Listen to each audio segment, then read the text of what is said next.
आज हम आपको बताएंगे आचार्य चाणक्य की 4 महत्वपूर्ण बातें जो पत्नी को भूलकर भी न बताएं। ये 4 बातें आचार्य चाणक्य ने मनुष्य के जीवन से जुड़े व्यवहारिक ज्ञान को अपनी नीतियों के माध्यम से समझाने का प्रयास किया है। उनके द्वारा दिया गया ज्ञान आज भी हमारे जीवन में उतना ही उपयोगी और प्रासंगिक है जितना कि उस वक्त था।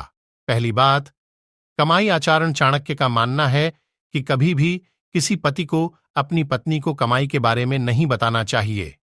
उनका मानना था कि महिलाओं को अगर अपने पति की कमाई के बारे में पता चल जाता है तो वह उन्हें उसे खर्च करने पर रोक लगाने लगती हैं।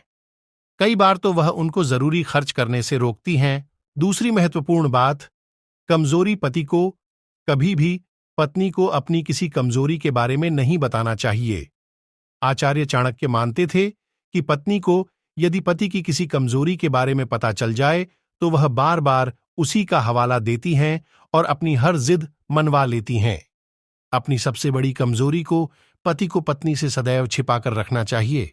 तीसरी महत्वपूर्ण बात, यह बात पुरुषों को खास तौर पर ध्यान रखनी चाहिए कि यदि कभी किसी ने आपका अपमान किया हो तो इस बारे में भूलकर भी अपनी पत्नी को नहीं बताना चाहिए।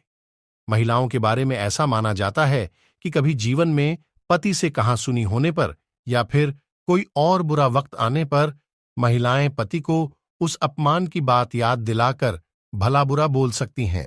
अंतिम, वैसे तो शास्त्रों में ऐसा बताया गया, यदि आप दान करते हैं तो वह इतना गुप्त होना चाहिए कि अगर दाएं हाथ से करते हैं तो बाएं हाथ को इसकी खबर नहीं लगनी चाहिए।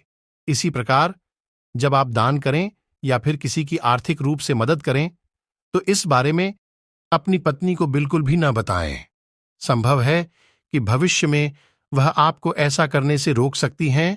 वीडियो पसंद आया तो एक लाइक और सब्सक्राइब जरूर करें।